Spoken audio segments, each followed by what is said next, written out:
Good morning, everybody, to just yet another one of the OGG presentations.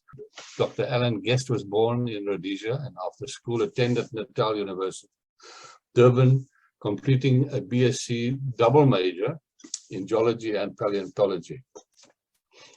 He then went back to Rhodesia to complete his BSc Special Honours in Geology after doing a part-time MSc in Engineering Geology at Rao.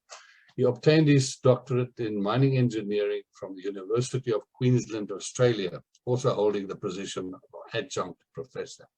His first employer was Rio Tinto at Empress Nickel Mine in Rhodesia, where he became the resident geologist. In 1977, Sue and Alan moved to South Africa, where he worked for Anglo American at Vaal Reefs Exploration and Mining Company in Clarksburry.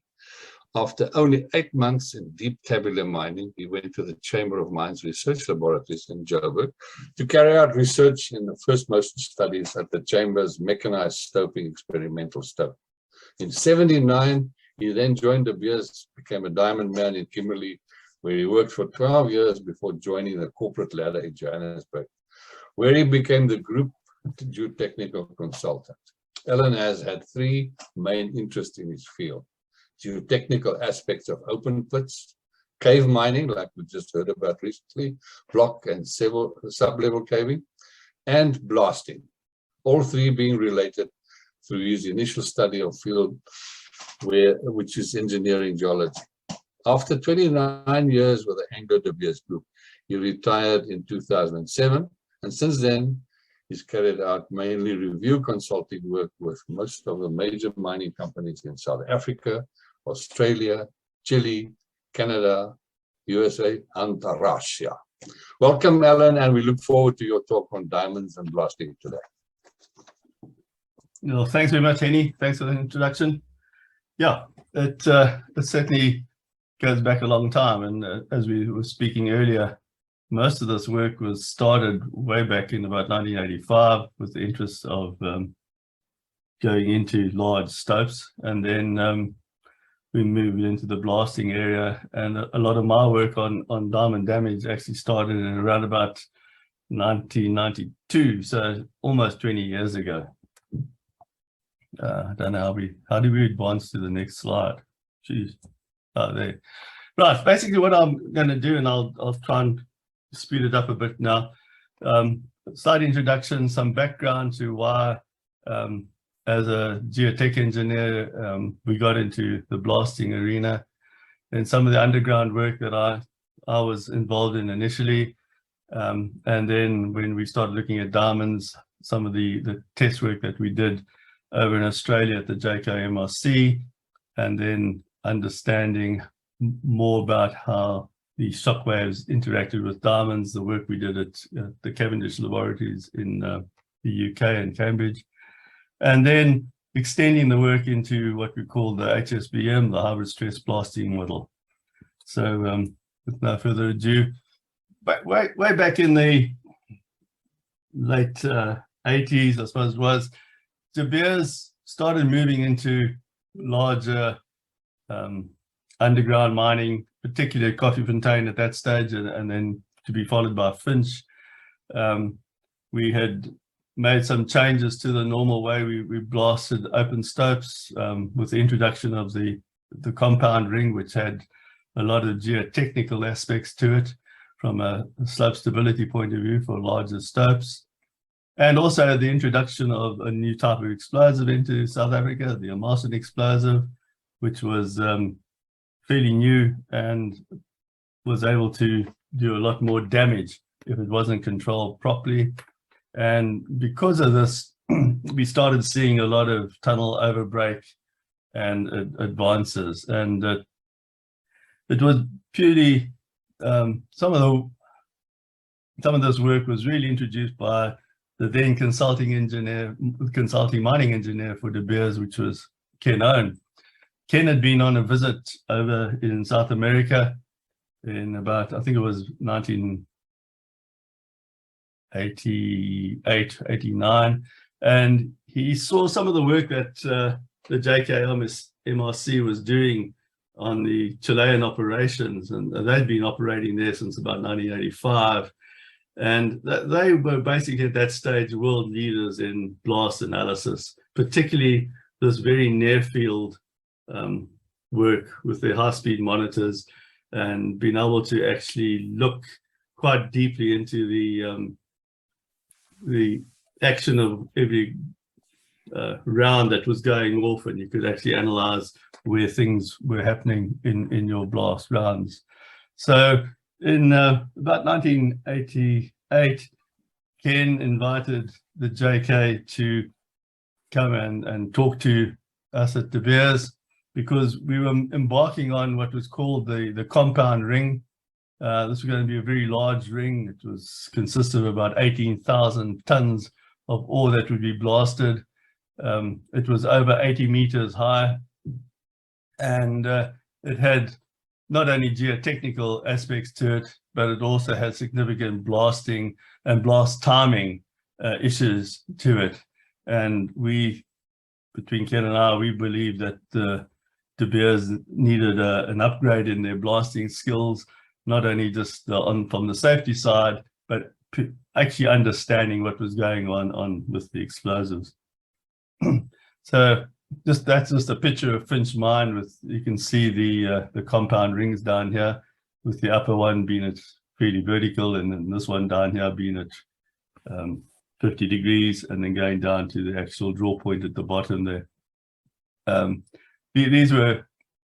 They consisted of over 54 holes that had to be blasted in a particular sequence, so that we didn't throw the ground too far out into the middle of the open pit, and also that we had the right timing between holes.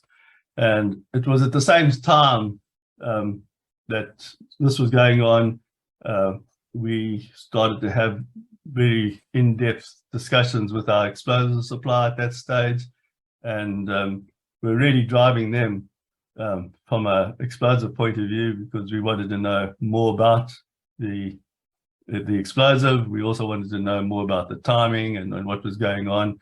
And we actually had the first electronic delay detonator test at Koffiefontein, blasting one of these compound rings. Another reason for getting involved with blasting was the standard development round at that stage consisted of something like 60 odd holes. Overbreak was in the order of about 20%, if we were lucky. Generally it was more than that. And this had a big impact on obviously the geotechnical aspect, because not only were we damaging the rock, but we were making the excavations much larger than was required, and that required to be supported, and it needed shotcrete, it needed mesh on it and all that stuff. So if we could reduce that overbreak, we would be winning. And one of the reasons that we had selected the JK, as I said, was because of their advanced techniques now in analyzing blasts, and some of the software that was being introduced. I recall this is way back in the late 80s, where even laptop computers were a rarity anywhere, particularly underground. Some of the JK software, this particular one, the 3x3 software, allowed us to actually look at the charges per round and where they were placed, and you could actually get a fairly good idea of what the distribution of the powder energy was going to be for that. And this is what, if we looked at the actual planned round, it looked pretty good. Nothing much on the perimeter, quite a bit in the middle to burn out the burn cut, and some lifters at the bottom. However, when we analyzed the actual rings that were being blasted, we started to see these type of patterns where we had isolated patches of high explosives burning out the center, and some irregularities going around on the outside, which was causing more of the damage that we needed. As I said, with their technology, you were able to analyze the blasts. The red lines indicate where you would expect it to see charges going off, and the black squiggly lines are where the actual charges were going off. and the intensity of them indicated that you weren't getting single charges going off, but you were getting a number of them going off. And these ones, particularly towards the end, were the ones that were going off pretty close to the now perimeter and doing all our damage. And you can see some even occurring much later in the process. And from this work, and when we analyzed the holes, you can see that on average we were up into the high 50s and 60s in the number of holes that were drilled. But when we analyzed them, we were down and being able to see like 20. We saw nothing in that one, and 40s and things like that. And with their recommendations, we were able to reduce the amount of holes that were drilled down into the lower, well, mid 40s, and at least start seeing some of the work as going off. And all this had a big impact. And this was all driven through the geotechnical section at that stage. And it was during this stage that we decided that, well, certainly myself decided that I needed to know more about how these explosives were actually affecting the rock mass, and what this energy that was happening was going on, and where we could actually use it. And this is where I started my research, and it follows on from what I did on my MSc, which was to look at the mining-induced fractures that were being caused when we blasted and actually excavated tunnels. So this was just taking it one further, and this was us preparing the instrumentation for a calibration blast or an actual blast, where this thing that I've got in my hand over here is a long tube that we stuck down the hole and glued strain gauges in. The gentleman down in the bottom here is Dr. Chitombo at that stage. He was from the JK and is still very much part of the JK.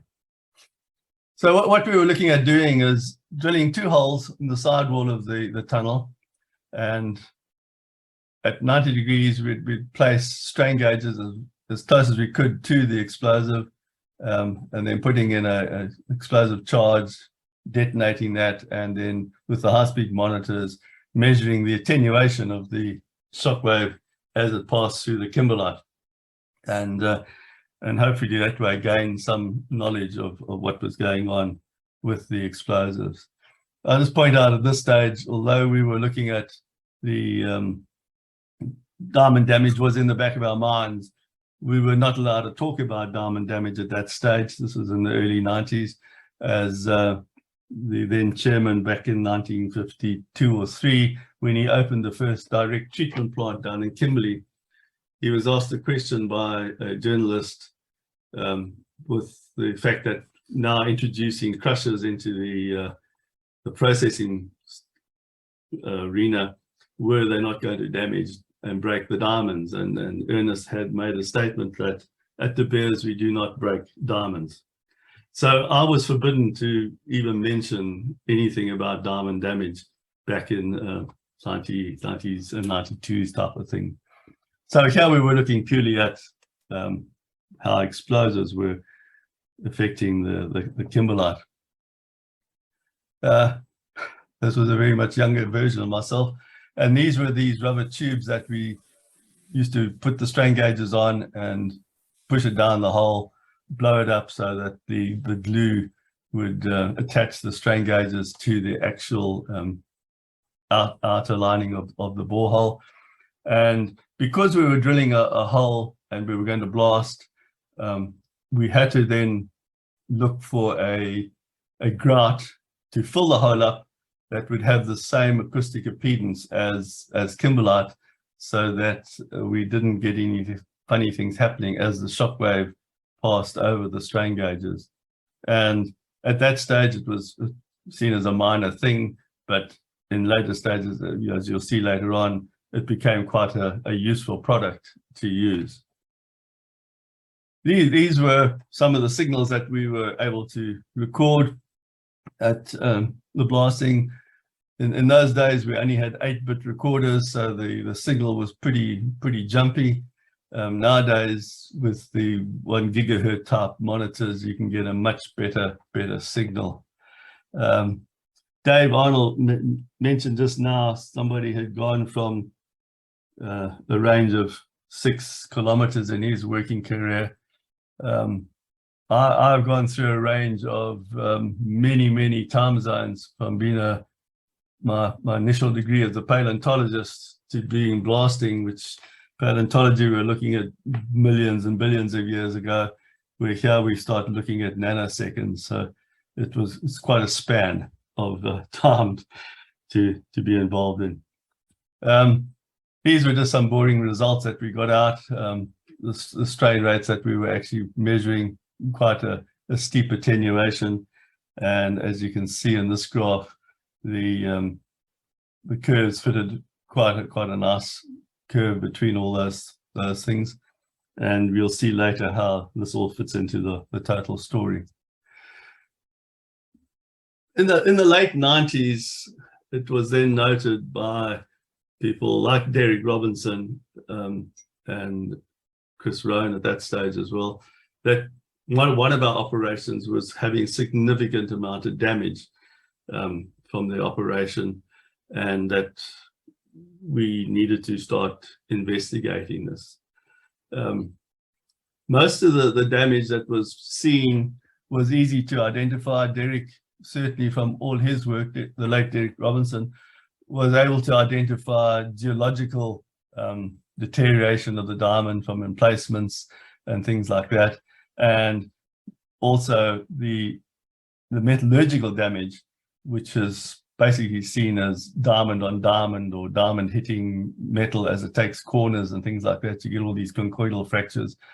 But at that stage, we had no idea what blasting would do to a diamond. What was the effect, and what, when we looked at a diamond, could we say that actually had come from a blast, from shock damage or gas damage, if there was. So at that stage, I then embarked on another aspect of my research, was to now go and look at how blasting was going to affect the diamonds. And I was fortunate. I was given a parcel of about 24 of these diamonds, 3 characters. They were really spectacular. Some of them were perfect. Some had inclusions in them. Some had actually fractures. But before we embarked on this work, Derek, the late Derek Robinson, actually analyzed and looked at each one of these in detail and described them, so that as we progressed down the line and did funny things to them, we would be able to see and say where that actually came from. So with our association with the JK, and them having a test facility, a test mine at Indooroopilly in Brisbane, and at that stage, because I was also a registered student there, we decided that we could actually do some of this test blasts at their facilities. And but here is another problem, is that we wanted to blast these diamonds under controlled conditions. We also wanted to have them in kimberlite, not likely to have kimberlite running around in Brisbane. So from that work that I'd done at looking at the acoustic impedance of the grout to fill up the hole, I had actually perfected a grout, a cementitious grout, that had the very similar acoustic impedance to kimberlite. So we were able to then embed our diamonds in this material and blast it, and basically we were getting would get the same results as we would get with a pure kimberlite. Another thing that we came across was it was fine. We could easily blast it. We were quite good at doing that. But now we also had to become metallurgists, because after the blast, we needed to extract our diamonds. So we came across this very good idea. We thought, oh, this will be easier. We'll get some of this red oxide and we'll make little balls of our cement grout and just put a bit of oxide in it and place our diamond in the middle. And after the blast, we'd be able to just look for the red cement and we'd find our diamond. Well, to our surprise, we'd forgotten about densities and things like that. And although we'd put these diamonds into these little meatballs in a fairly consistent state of almost set, when we actually came to blast them, a lot of them had actually moved out of the red and had actually gone into the normal gray cement, because as they were setting, the diamond with its density of 3 had actually decided to migrate further down in the pile. So that was a bit of a shock to us and caused us a bit of grief when we were trying to recover the diamonds. Anyway, so what we did is we filled up these 44-gallon drums of this special mixture, placed our diamonds in it. We then dug a hole in the ground so that we get the correct confinement, and then we detonated that thing. We had strain gauges obviously all around the place in the cement and all over, so we could actually measure the blast in a strain gauge. And after that, we would recover these things and then start to scratch. This is a result of what we call a low energy, almost an ANFO type blast, where we just got these, not much cracking, not much fragmentation around the borehole, but a lot of the gas migrating out into these relief fractures, and that was it. They were, at that stage, pretty easy to recover the diamonds. You can see this one had migrated from its center and it had made all its way down to there before we actually found it. So from those results, we got 2 that were fully liberated, totally out of it. And then we had a whole lot of these that were basically still attached to the artificial kimberlite. This was when we started using more energetic material, basically emulsions. Blasting it, you can see a significant amount of damage in the drum, and also that was the initial start of the hole, and the actual hole had actually expanded or been eaten away, smashed, crushed by the explosive. So that was basically the effect of the shock, this being more the effect of the gas. When we started looking at this, this is a summation of all the tests that we did.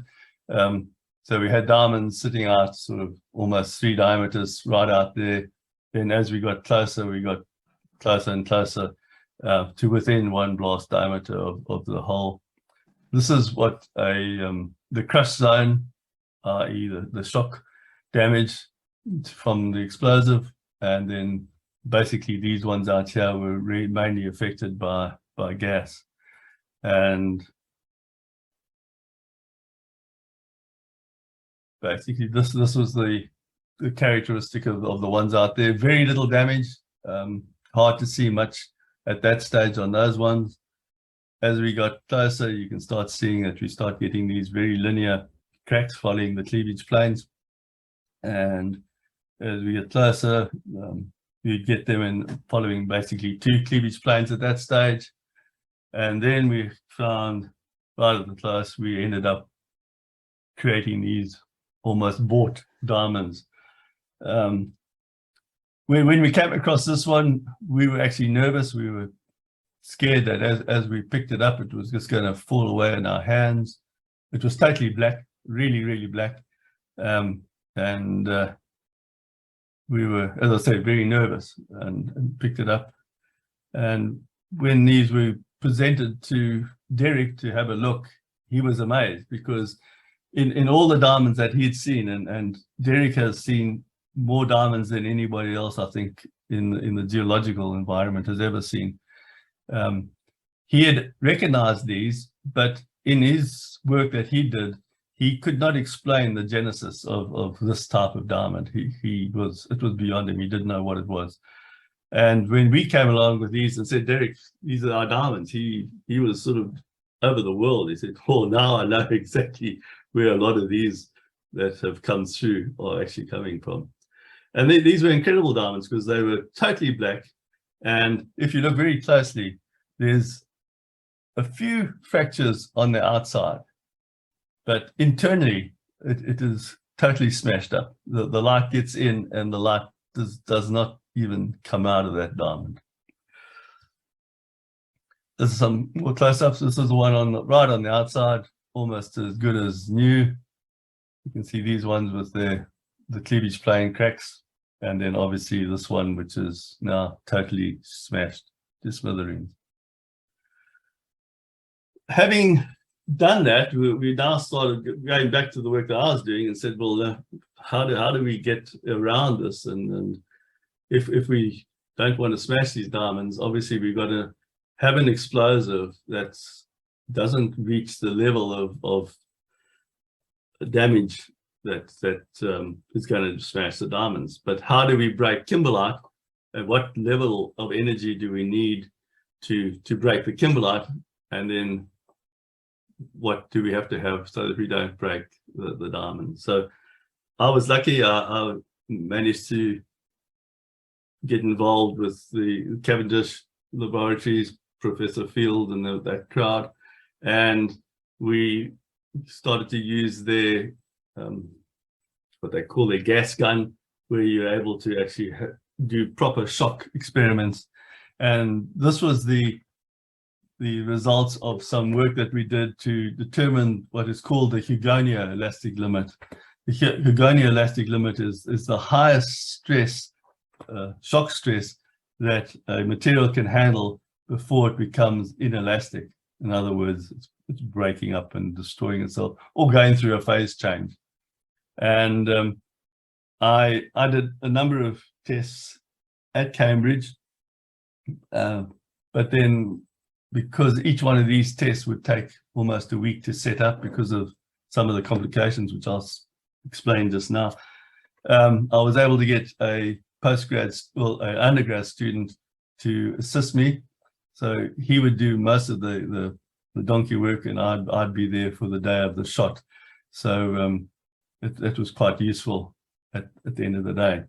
So this is a useful area. And if we go now back to some of the field work that we did, you can see that these were the actual strains that we were measuring and the attenuation. And if we projected that up to where the Higgania elastic limit is for kimberlite, we're sitting around about 1 gigapascal, which is quite good. And it's something in the realms of ANFO, the amount of stress that you get from an ANFO explosive. Unfortunately, when you start using emulsions, you're sitting up nearly up here in the 7s and 8s and 10s gigapascals.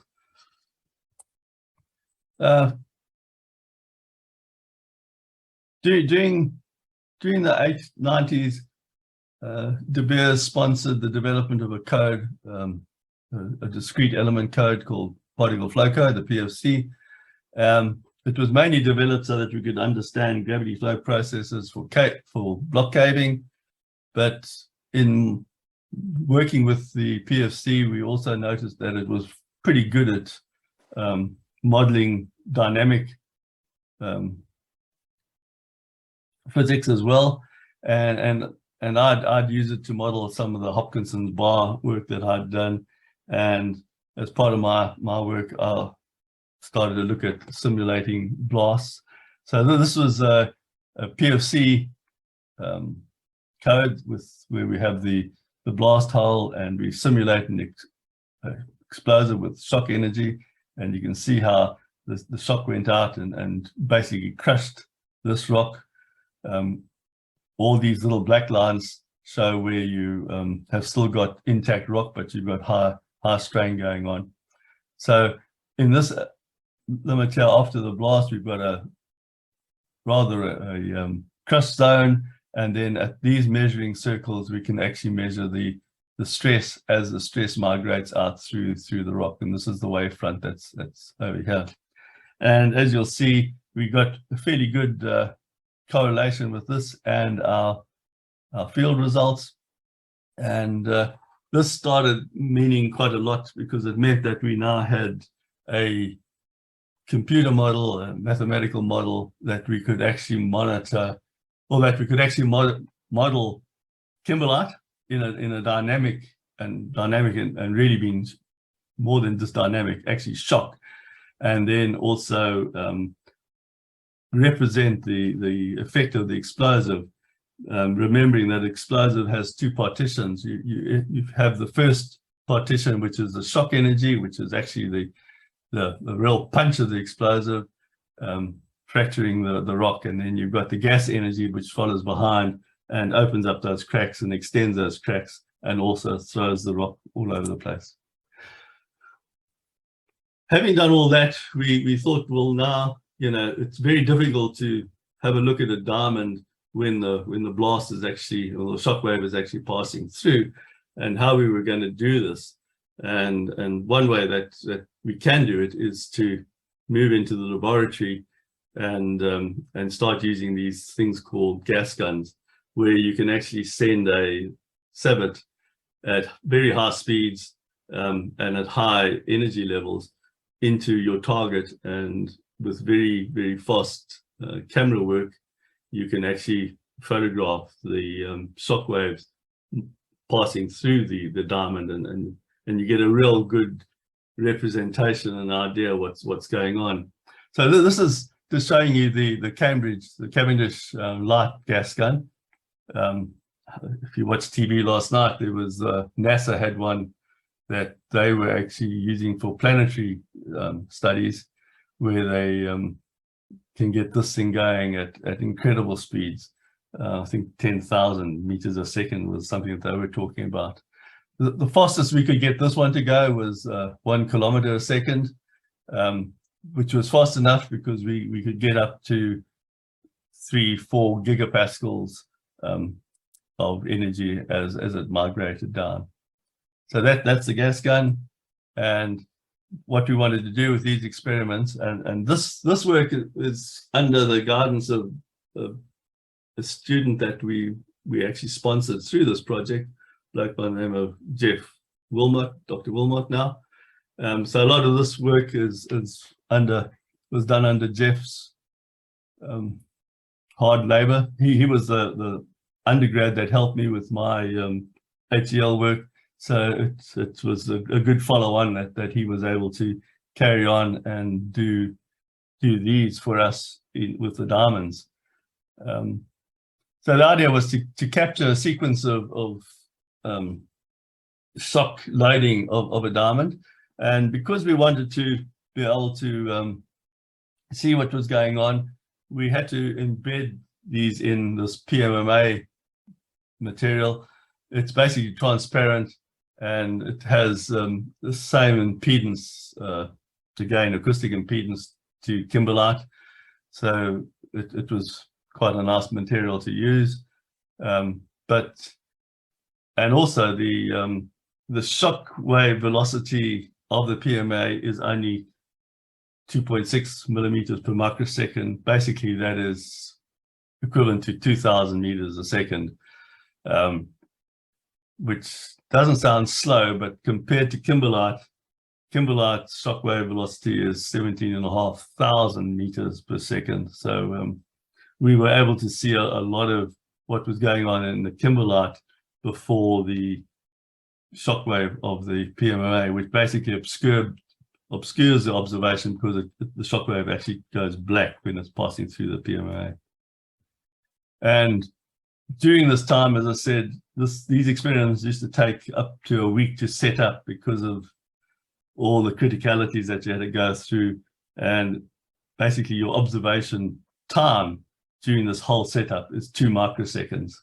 So you had to make sure that all your timing markers were in the correct place, and that the specimen was perfectly aligned to the bullet that was coming through, so that you got a perfectly normal impact and nothing coming through at any angle, because it would actually affect everything.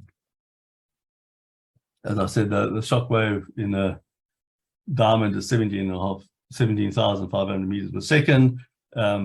If we had a 5 millimeter diamond, we would actually be able to see this thing passing through it backwards and forwards at least 3 times. So this is what we did. We no longer had those nice, perfect diamonds. We then went to CSI and we asked them for what's called a mackle. And basically a mackle is a thin 2-dimensional, or not 3-dimensional, but almost 2-dimensional diamond. And we could actually set it up as in the left-hand part here. This is looking at it normal to the projectile. The projectile is coming through this way.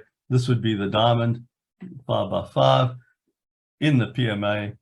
And if we looked at it from the projectile side, we had our photography taken from this side at the specimen, so we could actually see what was going on. Again, this is just the setup, the flyer plate, which is the scabbard. It comes through, it passes through a whole lot of these little pins, which basically set off the camera or sets off the flash.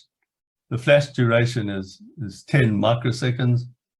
And the camera, we have 2 cameras here taking the photograph during those 10 microseconds. And as you can see, the frame rate for these 2 cameras is incredibly high, 10 to the 8th and 2 times 10 to the 7th. Exposure times were 10 nanoseconds. And so it was critical that you had all your timers in the right place so that you could actually capture these things as it was going through. This is just some of the setups, just to show you some of the speeds that you're dealing with. 2,000 meters a second for PMMA and up to 17,000 for here. The time for the shock to travel through those 5 milliseconds, PMMA, you've got 1.9 microseconds as opposed to 0.3 for the actual diamond. So you had to get things right. So these were some of the mackles that we'd selected. Obviously, we had different agendas. We had the clean diamonds, which were basically spotless. There was no inclusions in it. These had some inclusions, and these ones here had basically cracks, and so we could actually see. Each one of these was around about a carat in size. And this is a series of these lines during one of the tests that Jeff actually took place, and we'll see some of these in action now. This is the diamond, and this is the actual photograph taking place. This black band that's following here is the actual shock wave in the PMMA, and as you see, it obscures it. This one does have this inclusion, and you can see how as the shock comes through the kimberlite, through the diamond, as it hits that inclusion, the fractures actually grow from that inclusion outwards. And then as the shock wave hits the end of the diamond on the right-hand side, we see that bright light shining. That's just an artifact of the embedding it in the PMA, but that's a good indication that the shock wave has actually reached that end. It has been reflected back, and the release waves coming back and causing those fractures to be formed from the outside. This is all happening in 0.6 of a microsecond. Some more tests. This is a very clean diamond. The shock wave is coming through, and you can see very quickly how nothing happens until you get the relief wave coming back into it as it's reflected back into the diamond as a tensile wave, and it actually pulls the diamond apart. And we're getting a lot of those little cracks formed on the outside, not all of them progressing all the way through, but a number of them progressing through. And when we looked at the black diamond that we got from the actual explosive, it had a whole lot of these little ones just on the edge, but there were some that went all the way through, but not all of them went through. Again, this is a perfectly good specimen. It's got no cracks, no inclusions, and you could see we hit it with quite a high force, 2 gigapascals, and nothing happened. There's a bit of a black mark, and Jeff couldn't explain that because it only appears in the one frame, and then the next frame it's disappeared. So we think it's something to do with the electronics of the camera that was taking it at this stage. Because we were looking at diamond damage, we thought, well, we better actually try and recover some of the debris of this thing, and Jeff actually invented this thing, so that this is the scabbard which is flying across. It hits the diamond, and then everything goes through into here, and he made this catcher so that the scabbard would actually get caught up in here, but we could actually recover some of the debris in here, which he was quite successful in doing. This is the end of the barrel. The projectile comes hurtling through here, and this was his catcher at the back. He tied it with wire so it didn't fly right back into the evacuated chamber. And these were some of the diamonds that he was able to recover from the thing. And this is the result after being smashed at a few gigapascals.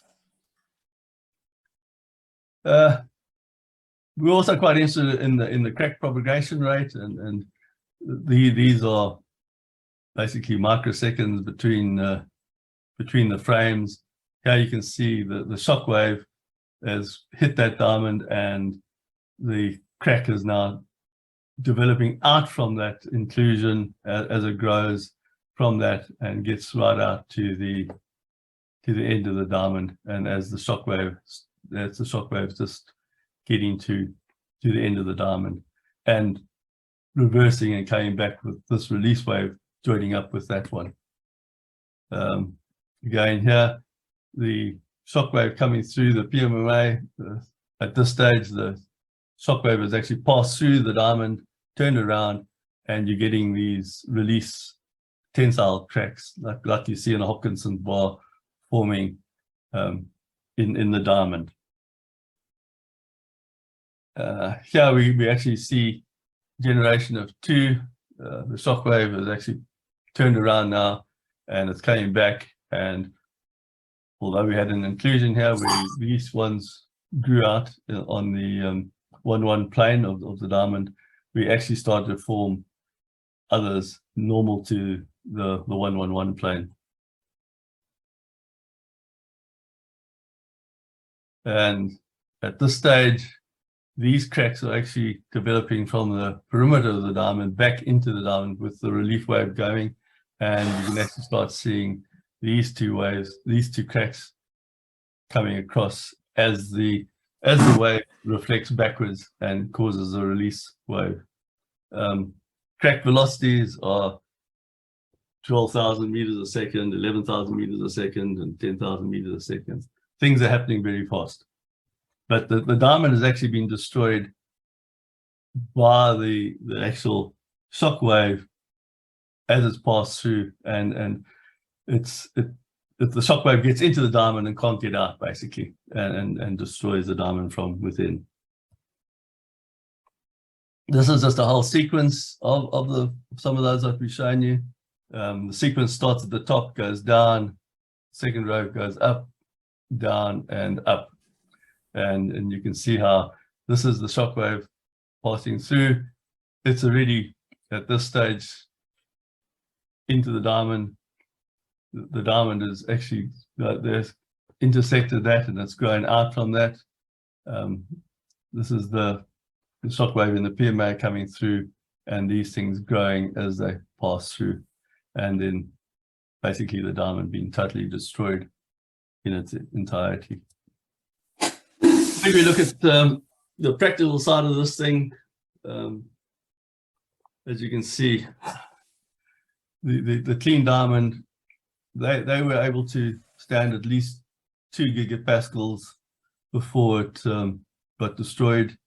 But if you have any cracks or any inclusions, even down at 1 gigapascal, you're going to totally destroy your diamond.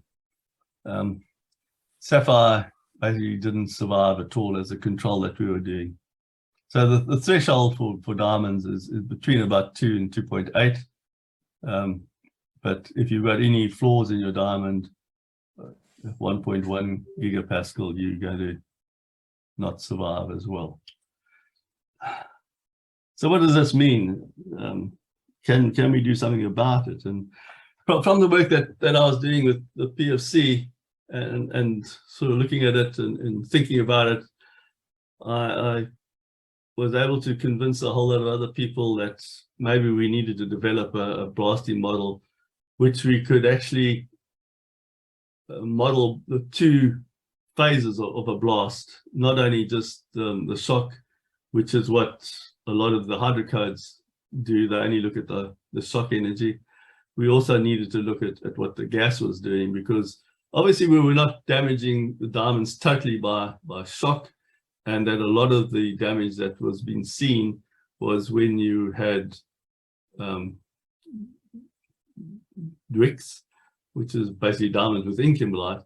Once you release the diamond, if it's on the edge of a piece of rock and it's manhandled in the loading process from an open pit to underground, that diamond is going to be available to be broken. So we convinced a whole lot of people to join us. We had some ulterior motives for what we were going to do it, but if we could actually get a blast model together, we could start looking at the chemistry, because we needed to design the explosive now that we had less shock energy but more gas energy, and the only way we could do this was to have a detonation code embedded in a rock mechanics code and be able to do it. So basically this HSBM, which is the hybrid stress blasting model, was a blast simulation program which combined basically a detonation code, both ideal or non-ideal, within a geomechanic code, something like the particle code, so we could model the actual rock and in the process simulate the complete breakage and fragmentation. So basically within the program, it was envisaged that you'd have the explosive detonating up the column, you'd have the shock front over here, creating the initial cracks, but then with the cracks being opened, as the gas expanded out of the back, the gas would actually propagate within the rock code, breaking it up and throwing the rock all over the place. We already had a lot of this stuff in place. We had, from our work with the JK, we had the JK Blast Sim Blast, which was now the old 3x3. We had done a lot of work on what we call joint stats, which was able to model the discontinuities in rock mass. We could model those quite well.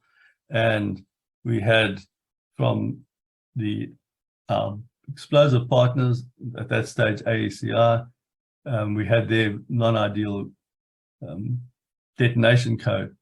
So we had most of the building blocks. We just needed to put it together in a useful manner with the PFC code, and then go through a whole lot of validation.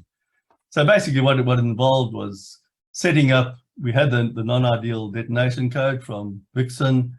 We had the ability to characterize the rock mass with all the joints, and we had a blast simulator, which meant that we could actually design the actual blast. And what we needed to do is put those all together into another code, which was the Itasca code, which they then termed blow up, which allowed us to model the rock, put in the joints, do the design of the blast, and then detonate it, because we'd be able to charge this with the chemistry. So this is one of the outputs. How we started off with the bench. We designed the blast, put that in, detonated it, and you got your detonation going off, fracturation and throwing of the particles. This is just a top view of the bench with the fragmentation and the jointing. To prove that this would work, we obviously gave the code to a number of universities to play with. The Oban were very interested. They had students that wanted to do it. So they did some work for us, calibration work. they took basically cores of rock and blasted it, and also then measured the fragmentation. So these were the measured ones. The black were measured after the blast, and these were what we thought we'd get out from the model results. They also then took some cubes and they blasted these 200 by 200 millimeter cubes, and we got some very good results from that. And finally, in 2008, we developed the biggest block that was out in a quarry outside Pretoria, with African explosives being part of it, and we blasted that, and we got the results going from that. So basically, at the end of the day, we were able to say that the blast code was able to represent the blasting pretty well. From a De Beers point of view, the idea was that we could actually populate that volume with a known distribution of diamond sizes that Vane and Kleinveld, the late Vane and Kleinveld had developed quite good programs to do that. And from that, we would be able to determine from a parcel how much damage that we could expect from a blast. Gents, that's about it. Just before I wrap up, I'd just like to thank a number of people, and this work would not have been possible without the assistance of Gideon Chitomba and the JK team for their work that they did. Then there was Jeff Wilmot, now Dr. Jeff Wilmot from the Cavendish, who assisted me with my HEL work for kimberlite, and then his good work on the diamonds that he did. Also, a big thank you to Bill Proud, who was my shock physics teacher, who was able to teach me shock physics in a very short time. And then the late Prof. Field, who basically ran the laboratory and was basically the father of all that those high-speed photography laboratory that was in place. And then obviously, of course, the late Derek Robinson, because without him, we didn't know much about diamonds at that stage. And then obviously Peter Kundal and the Itasca team for all their work in developing the PFC and helping us with blow up and all that. And then finally, Ken Owen, who was basically the instigator of this whole thing, because it was through Ken's work as the group mining engineer, consulting mining engineer back in the late 80s, and his visit and recognizing and being able to promote all the work that we did at that stage. So a big thank you to Ken, and also for Ken for kicking my butt every now and again to get me to get going as well. So thank you very, very much, Alan. Okay, guys, you can open your mute, unmute yourself, put your hand up, or just start speaking. John, you want to kick off? Yeah, thanks, Alan. That was great. Do you want to unshare, and then we can see you and we can get the discussion going? Hopefully that's done. That's great. Okay. Right. Who wants to kick off? And Alan, who's carrying on this work today? I mean, we had an interesting discussion a couple of days ago that, there's actually very little of this sort of important work going on these days. It's the same as the presentation last week from Harry about rock bursts as well. Yeah, and unfortunately, there's I think 2008 had a big impact on a lot of research going around, and I know certainly from our side, the GFC hammered us quite badly, and most of the research work and a lot of my research work was centered around at University of Queensland, obviously. A lot of the mining companies pulled their funding quite quickly after that, and they've been very slow in coming back, and it's worrying, because when I started putting this together, I suddenly realized how long it's been since we've actually progressed, and the HSVM, which was showing a lot of promise, hasn't actually progressed further than that since 2008 because of lack of funding and also lack of enthusiasm from the various gents left behind in the departments. It's just all not there, and it's quite worrying. And one of my I'm off to Australia in 2 weeks' time, and a part of my visit is to actually have discussions at UQ about trying to reinvent and get the stuff going again. But it's going to be difficult. Yeah. No, I think that's a key problem, Alan, is the enthusiasm and leadership. Matthew Huber, do you want to chip in there? I don't know if you can see your chat box, Alan. Matthew says amazing work. Can you talk a bit more about how you were able to get such high quality images of the progression of the shockwave through the diamond? Oh, yeah, look, that was one of the reasons why we were able to tie up with the Cavendish, because Prof Field, when we were chatted to him, he said, you know, you make decisions in your life, and one of it was he had a friend at university, and when they decided to get out in the wide world, he decided that he wanted to. There were two ways of doing things in physics. Basically, you could actually measure the electrical squiggles coming out like we do with seismicity, or you could actually use high-speed photography to see what was going on. And Prof Field had decided that he wanted to see what was going on.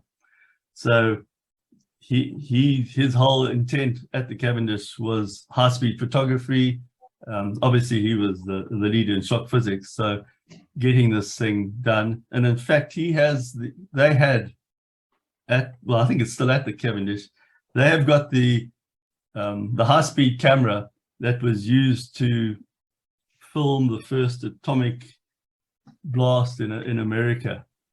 But yeah, it's all about that, and I identified quite strongly with that, because in the early days when I was looking at what was going on with blasting and breaking rock, I was using Hopkinson split bar to do some dynamic breakage of the kimberlite, and all we had was strain gauges at that one stage, and I got these squiggles, but you didn't actually know when things were actually starting to break with the squiggle, because the squiggles would increase to a point, but then we'd get into sort of a uncontrolled oscillation. And it was only when we then started to high-speed film those Hopkinson bar that I was able to actually see when breakage was actually occurring and relate that to the electronic squiggles. And so, yeah, so Prof Field had put a lot of money into the Cavendish high-speed photography stuff. And it's not easy. As I said, you had to be so pedantic about setting it up. Each one of those HEL tests took a week to set up the gun, because you had to make sure that things were perfectly aligned, that all your little triggers were in the right place. Because as I said, you only had like 2 microseconds of exposure to get all those photographs. So very expensive cameras, and only a place like the Cavendish or NASA, and there's a military university, as I can't think, Cranfield have also got a gun that can actually take high speed because of the military. Because basically, shock physics is really where the planetary scientists, the planetary geologists get involved in, because it's when meteorites strike the Earth that they're interested in the HELs of the different rock types as well. Did I answer the question? Sorry. Yeah, Alan, there's another important aspect there, and I can add myself to what you just said. And you mentioned Ken Owen. You know, I was very fortunate in De Beers in the late 80s. I went and spent probably 2 or 3 almost mini sabbaticals dating kimberlite intrusions to look at their periodicity at the Research School of Earth Sciences, Australian National University. And you know, that took, you mentioned Ken Owen, or people like Barry Hawthorne as well. You know, he was very pro this sort of research, you know, applied research, and maybe Steve Haggerty can also comment here. So I was, you know, there we were dating sort of 30 micron perovskites with a recently developed iron microprobe, and you and I could add a lot more, you know, to the sort of applied research work that went on in De Beers in those days. Yeah, I think we were so lucky at that stage. We had seniors who were appreciative of understanding what was going on, and not just by making sort of money out of the mining part of it, but actually getting the deep research going. And I think, you know, you need that, because, as I said, part of what the HSBM was all about was actually around designing new explosives, so that you could actually match your explosive to the rock type that you actually want to blast, and not just overblast it like we do all over the place. And you know, ICI had done a lot of work on detonation coding and things like that. But when we started HSBM, it was like almost going back to university, because there were two sectors, two unrelated sectors. We had, on the one side, we had the geotechs, who had a fairly good understanding about rock and how rock broke and things like that. And then we had this other guard of physical chemists who understood chemistry to the nth degree. But we never actually come together. And it was only when we started talking with these people that they said, oh, did we actually blast rock? Because their whole life is actually about just physical chemistry, and what they were doing in their hydrocodes was they just switched off the reactiveness of the one particle. So they neutered it. So the hydrocode went off as an explosive, but it was actually not doing anything to the outside. It was amazing. And so it was fantastic. During those meetings, they were learning from us, and we were learning from them, and it really got things going. And it's just such a pity to see that has all sort of stopped now and not really going ahead, because you certainly do need to tailor your explosives to what you actually want to do. And generally, well, 9 times out of 10, we overblast the material. A blasting license says you can handle explosives safely. It doesn't tell you that you know anything about explosives. And I think if miners could actually see what the power of the explosive was, they'd be terrified. Because it's nothing unusual to go underground and see a miner putting a box of explosives against a big rock because he wants to get rid of it, where basically almost a teaspoon of explosive in a hole in the rock would destroy that rock anyway. So yeah, it's amazing. Good point. Stephen Haggerty?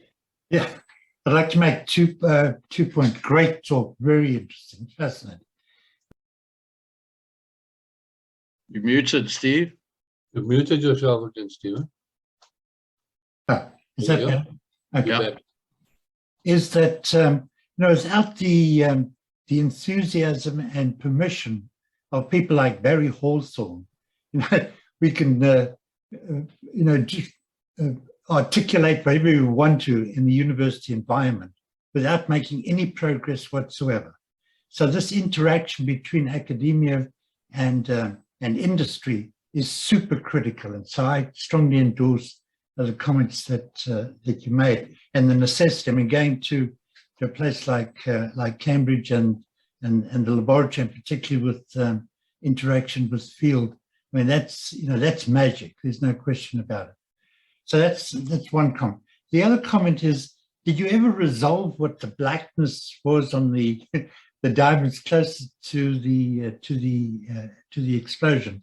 And I just wondered whether is it graphite, and was it graphitization perhaps from oxidation from gases that were subsequently emitted? Did Derek ever resolve that? Yeah, it's purely light not coming out of the diamond. So it's highly fractured. It's so highly fractured that the light goes in and nothing passes through it. Well, you see that, I mean, that may be the case, but that doesn't turn it optically black. I mean, carbonado is one of the diamonds that I'm interested in, and so that's polycrystalline, but it doesn't. They're not black for that reason. No, those So ones the cracking that we is got, we actually to being polycrystalline. It's a poly diamond. we thought there might have been a phase change and that we'd gone back to carbon. Yes. So they were actually, one of them was taken and we sliced it, and it was purely broken diamond, Okay. totally fractured inside. Okay. Good. Yeah. Right. Good. Spectacular talk. Thank you. Alan, you sort of alluded to it and actually answered my question before I could ask it. But I want to make sure, to what extent has the research actually migrated into the decision-making on the design of an explosive? Did it fall short? Did it stop short? Or was there advances so that management could use it as a tool? And, I mean, I could just by sitting and listening to you, I could see it as a manager that you could decide actually your grade. You can say, look, this is how much damage I will sustain. This is how much of the better diamond quality I will achieve, and then have a line. Wouldn't a financial analysis coupled with this research show them the wisdom of a better blast design? Yes, it would. Unfortunately, once mining engineers get to the manager status, it's the bottom line, and production is there. The technology, they're not really interested anymore. Really. There's programs that have been running out. JK had the good one, mine to mill. The whole being of the JK, because I know it well, was the JK was developed by a metallurgist, and it was a metallurgical processing research institute at that stage. What he thought, or what he came up with, was he said, well, here we are, we've got these crushers and doing all this sort of stuff, but what if we could actually tailor the size of the rocks coming to us? Wouldn't that be better for the metallurgists? So they started the mining research part of the JK. And this is where all this stuff came from, because they were going out mine to mill, looking at what was the fragmentation size, what was the ideal fragmentation size that you should actually send through to the plant. Well, that has been achieved. Mine to mill got some traction, but it took over 25 years to get there. But again, for kimberlite, what we would like is to send to the mill cubic blocks of rock about 0.5 meter by 0.5 meter, and put that through the crusher. That would be ideal from a kimberlite point of view, because crushers are softer than explosives. Yeah. Now you go to the copper mine, and the copper mine blokes say, no, we want bug dust. If we can blast to bug dust and we can pick that up, we're going to get much better liberation. And yes, I totally agree with it. Yeah. So, as you say, it's horses for courses, and get it going. On Rio Tinto, their attitude is, and it comes from their iron mines, that they don't want to even understand slope stability anymore. Why bother having steep slopes? We're going to mine it anyway, so let's just mine it flat. And it's cheaper to do that. But yeah, I still maintain that you do need that level of technical sophistication, that you can say that I want to break the rock, and I want to be able to break the rock for production, but I don't want to break the rock that's going to stay in place. And we come across this a lot in the block caving environment, because in the block caving environment, you want to develop an extraction level in rock that you want to cave. So generally the rock is pretty poor because that's the type of rock that you want to cave. Yeah, But you've now got to develop a fairly sophisticated extraction horizon without destroying that weak rock using explosives. So, you know, being able to then blast correctly with the minimum amount of energy so that you can extract the rock and leave the other rock intact is what it's all about. And yeah, it's difficult to convince people that. But hopefully we can get HSBM going again. We did a lot of work, and a lot of the work I did in St. Petersburg at the St. Petersburg Mining Research was to look at low density emulsions, mixing different things into emulsion to reduce its energy so that would be reduced. And at that stage we were doing a lot of work with Alrosa. And they're still pretty interested in that, but I think they've got a bit carried away in Ukraine at this stage. Now, just looking at those photographs of yours, it would be fairly simple if you did enough of those tests to get a very accurate, figure on what could be collateral damage, what you would allow in a poorer quality diamond to go with a higher blast, so that you could maintain a good balance. And if you're just allowed to do that, yeah, well, develop a model there. As I said, we didn't get that far, but the Wynand Kleingeld's crowd, mineral resource crowd, they have some sophisticated models of diamond distribution models and diamond size models that they could actually predict quite accurately what the distribution of diamonds would be in a certain square meter of rock.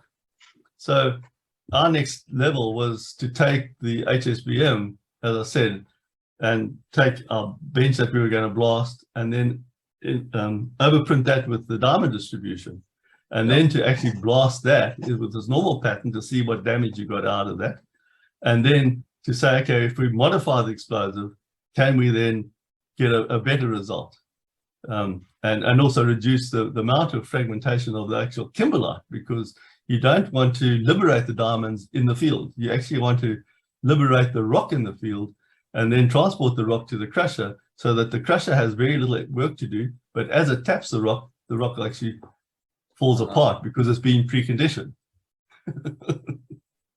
Yeah. Yeah, I mean, Alan, just to add, and we discussed it. I mean, if we look at the number and the sort of proportion of large diamonds that we now recover from kimberlites, I mean, in the last 10, 15 years, it's become quite substantial. And I get the sense is that the work like this that you've done, and you mentioned Wynand and Tinus, and the looking at populations and size frequencies of, how many big diamonds do you expect to find in this kimberlite, and then this amazing technology we have today to, recover big diamonds. There's definitely been an improvement, I would say, not perfect, but certainly I think everyone who mines diamonds these days is well aware, or mines and recovers, is well aware of the importance of getting those big stones out as well. One thing we were able to achieve in our time was to stop the mining engineers from drilling big holes in kimberlite. Yeah. And most of up until my day, I don't know what happens now, but we restricted them to drilling 6-inch holes in production holes in kimberlite. They weren't allowed to drill bigger than the 6-inch hole, so that you had more holes, more little holes all over the place with less energy. Then what they wanted to do was drill 24-inch holes in kimberlite because it was nice and easy to drill. Drill these big 24-inch holes, load them with explosives and blast the hell out of the rock. They did that a few times at Arapa, way back in the late 70s. So yeah, one of the things we were able to do was to restrict the size of hole to be drilled in kimberlite. But because, just to give a real life example, and maybe Theo, who's on the call from Petra at Cullinan, can comment.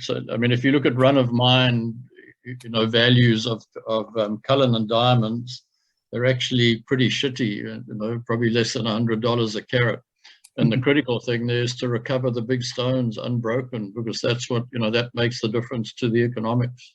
Yeah. Okay. Thanks, Alan. That was fantastic. Thank you.